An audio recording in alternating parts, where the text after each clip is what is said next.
Hello everyone, welcome back to the channel. So let's get on to solving multiple choice questions for prelims 2020 and we are on to question number 1. Let's start with an easier one. So first question is, the Global Competitiveness Report, sometimes seen in news, is published by which of these agencies? Number 1, World Bank. Number 2, World Economic Forum. Third is the International Monetary Fund. And the last is the Organization for Economic Cooperation and Development. So pause a bit and try to come up with the right answer. Herein there is just one thing, that we can't think of sitting one fine day and try to memorizing or mugging up all the reports that were there in the news. This is not how things happen. So try to memorize these individual reports one by one. So one here in this particular case. So do come up with the right answer. This is the logic.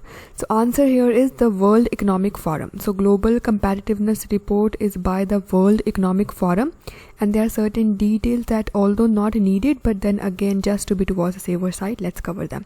So they were started, this report was published first in 1979, and from then onwards we seeing its annual publication, and 2019 was the recent one. And what was the India's rank?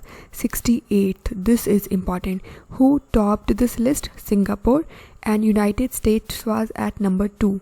India's rank at 68th, and India has not shown any improvement, rather it has moved down to 10 places, by 10 places to number 68th, not because India's has as such done bad, but because other countries or economies have as such done good. So relative performance matters. So that's it. The World or Global Competitiveness Report is by the World Economic Forum, first started in 1979, it's an annual publication, and recent one 2019. India's rank is 68th, and that's it. Now let's get on to question number 2. Consider the following statements regarding Krishi Udan scheme recently unveiled in Budget 2020. So number 1, it primarily aims to transport perishable agricultural products and assist farmers to enhance value realization of the product. तो primarily क्या ये farmers का जो भी होगा products उनको transport करने के लिए बनाई गई है. This is what statement number 1 is. Second, it will cover both international and national air routes. Very very important. तो क्या ये within country operate करेगा route, और या बाहर के nations तक भी जाएगा. Third is, it has a special focus on northeast and tribal districts. Alright, so which of the statements given above are correct? 1 and 3 only, 2 and 3, 1 and 2 are all. So answer here is all of these statements are correct. This question is just to make us memorize the important points of the Krishi Udan scheme, because it's a recent one by Budget 2020. So yes, indeed, it primarily aims at helping the farmers to transport their perishable farm produce, for example, milk, meat, fish, etc. And when was it launched? Budget 2020. And what it intends to do, we have seen that, and how it intends to do that through launching of the special and railways and the flight routes. So that's it. Special trains और flights के according तहत इन सबको transport किया जाएगा. And which ministry would be undertaking or taking care of the implementation? The Ministry of the Civil Aviation. Now we really are not supposed to understand why exactly and how exactly. This would suffice that the Krishi Udan scheme was launched by Ministry of Civil Aviation, which will give farmers better access to both domestic and international markets. And yes, it indeed is having special focus in the northeastern and the tribal areas. So that's it. We are done with question number 2 as well. There is nothing to be understood or nothing difficult as such here. Do try to memorize all the points. Ministry's name is little difficult, slightly not so obvious. It's Ministry of Civil Aviation, so keep a tab on this. Let's get on to the 4th or maybe 3rd question now. Which of the following is correct with reference to graded response action plan? तो graded response action plan के लिए क्या है? Number 1, it's an action plan to reduce the air pollution. Alright, it covers the hinterland states from Rajasthan to Bihar. तो राजस्थान से लेके बिहार तक के सारे states को cover करता है. And Environment Pollution Control Authority is the implementing agency of the plan. तो क्या यही एजेंसी इसको इम्प्लीमेंट करेगी? सो select the correct answer, 1 only, 1 and 3, 2 and 3 or all. So do try to come up with the right answer here and use slightest of the common sense and we'll be able to get through it. So answer here is, we cannot be having a graded response action plan where the hinterland states from Rajasthan till Bihar would be covered, because it would be too much. At least right up till now it used to be too much, but of course after Corona things have changed, but then this is how it is. Yes, number 1, it's correct. Graded response action plan is an action plan to reduce the air pollution. It covers the national capital region, that's it. And we know NCR comprises of the Delhi, certain districts of Haryana, certain areas of Rajasthan as well, and certain regions of Uttar Pradesh as well. But as such, we can't have the states from Rajasthan till Bihar. It's not like this. And yes, Environment Pollution Control Authority is the implementing agency of the plan. We just have to mug it up. So that's it. Let's look at the details here. Basically, after the intervention of the Supreme Court, we have come up with a graded response action plan. To do what? To reduce the urban air pollution.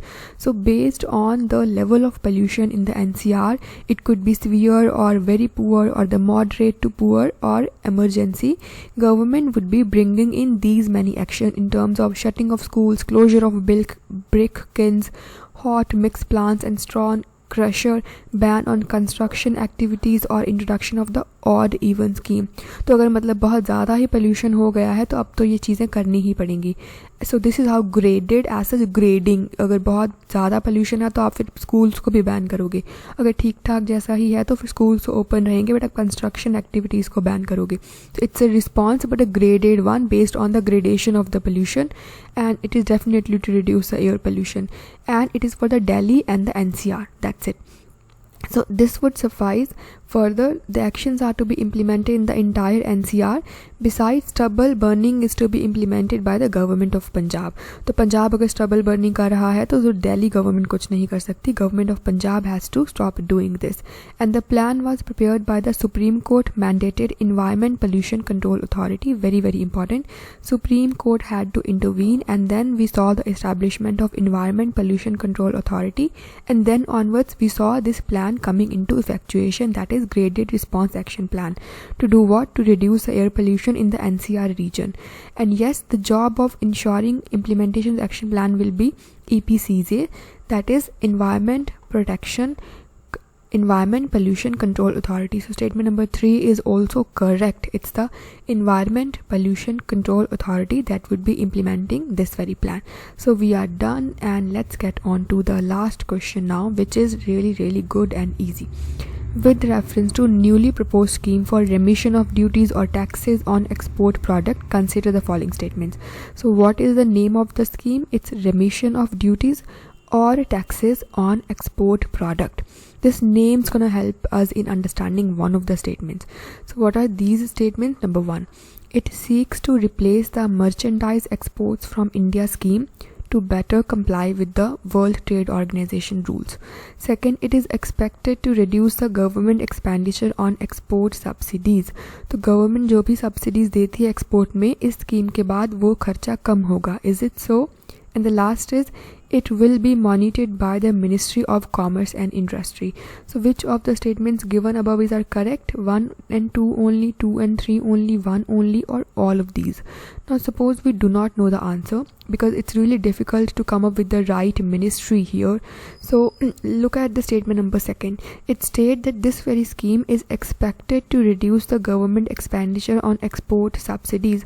How could this be the case when the name of the scheme itself is clearly stating it's the remission of duties or taxes on export product? तो government आपको taxes remit कर रही है तो फिर उसका तो expenditure बढ़ेगा, कम नहीं होगा. Statement number 2 is incorrect. So based on this 2 got it is here and here, so we got only C as our right answer, that yes, it seeks to replace the merchandise export from India scheme to better comply with the WTO rules. And that's how we really do not need to know the statement number 3 to come come up with the right answer here. But either way, let's look at the details of this very scheme now. So basically, USA had filed a case against us in World Trade Organization, wherein it was held that yes, this very scheme of India's, that is merchandise export from India scheme, is not in compliance with the WTO rules. The government just changed some of its provisions, and government scrapped this scheme and has come up with a new scheme, that is a remission of duties or taxes on export products, just as to comply with the WTO norms, and that's it. It is replacing the MES to comply with the WTO rules. Statement number 1 is correct. And what this scheme is all about: to reimburse all taxes and duties paid on inputs consumed in exports in sync with the WTO norms. So basically, if we are to import certain items that are going to be used in production of the goods that are to be further exported, so on to those inputs, if we are paying certain taxes, and those would be reimbursed to us. तो अगर हम कुछ भी import कर रहे हैं ऐसा raw material जिस पे कुछ टैक्स दिया है, और उस रॉ मटेरियल को हमने कोई आइटम बनाने के लिए इस्तेमाल करा, तो जो भी इनपुट टैक्स था वो हमें अब क्रेडिट कर दिया जाएगा. So that's how it is, and it will be monitored by the ministry of finance. Now this is something that we just have to memorise, and right now it might be seeming easy, but then जब बहुत ज़्यादा schemes इकट्ठी हो जाती हैं तो सब मुश्किल हो जाता है. So try to come up with certain logic as in this and that sort of thing, so that you end up really memorising. So this RODTEP is by the Ministry of Finance. That's it. So we are done with the 4 questions for day 27th, and again, if you haven't gotten over anything, then do let me know in the comment section, and if you're finding these videos helpful, then please share them further. So we are really done. Thank you so much for watching, and goodbye.